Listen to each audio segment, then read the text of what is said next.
আজ থেকে উত্তরাঞ্চলে নির্বাচনী প্রচার শুরু করছেন বিএনপি চেয়ারম্যান তারেক রহমান। বিমানে প্রথমেই রাজশাহী যাবেন তিনি। এই মুহূর্তে রাজধানীর গুলশানের তারেক রহমানের বাসভবনের সামনে আছেন সহকর্মী মাহিলা ইসলাম, সরাসরি যুক্ত হচ্ছে তার সাথে। মাহিলা, তারেক রহমান কখন বিমানবন্দরের উদ্দেশ্যে রওনা হবেন, তার সফর সম্পর্কে বিস্তারিত জানাবেন।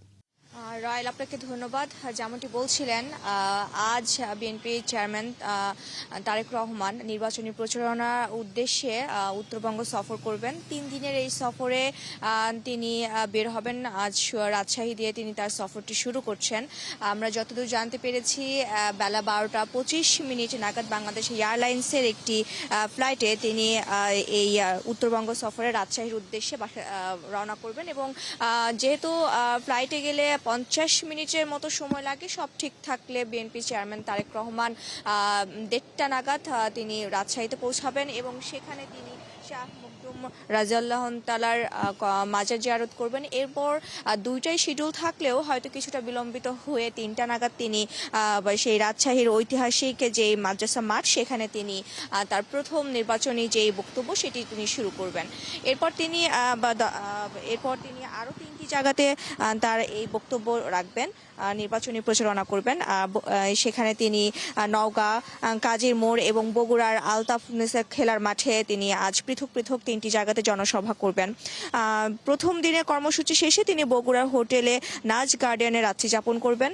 আর আরেকটি কথা বলে রাখি, রাজশাহীর এই সমাবেশের 3টি জেলায় মোট 13 জন বিএনপি প্রার্থীকে তিনি পরিচয় করিয়ে দেবেন জনগণের সাথে এবং তাদের উদ্দেশ্যে, ধানের শীষের উদ্দেশ্যে তিনি ভোট চাইবেন। একটুখানি বলে রাখলে যে রাজনীতির মাঠে সব সময়, যেহেতু তার পৈতৃক বাসভবন উত্তরবঙ্গের সেদিকে বগুড়া, তো সেই ক্ষেত্রে উত্তরবঙ্গের দিকে বেশ শক্তিশালী অবস্থানই থাকে বিএনপি এবং সেখানে ঠাকুরগাঁয়ে বিএনপি মহাসচিব মির্জা ফখরুল ইসলাম আলমগীর এবং সিরাজগঞ্জ বিএনপি স্থায়ী কমিটির সদস্য ইকবাল হাসান মাহমুদ টুকুও সেখানে রয়েছেন। তো সেই দিক থেকে বলতে গেলে এই দিকের বিএনপির জয়ী হওয়ার সম্ভাবনাটা সবসময় বেশি থাকে। আর আমরা যদি ধারণা করতে পারি, 12টা 25-এ বিমানবন্দরে উঠলে 50 মিনিটের মাথায় তিনি রাজশাহী পৌঁছাবেন এবং তারপর তিনি সেই মাদ্রাসায় বক্তব্য রাখবেন।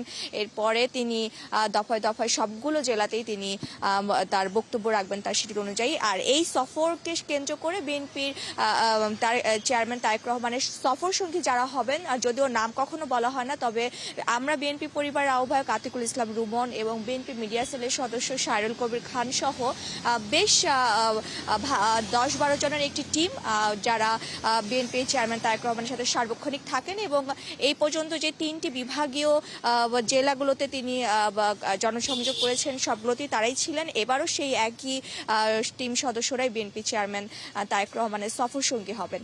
তো এখন পর্যন্ত তারেক রহমানের বাসভবন থেকে তার বের হওয়ার মতো কোনো পরিস্থিতি আমরা দেখিনি, তবে কিছুক্ষণের মধ্যে হয়তো তিনি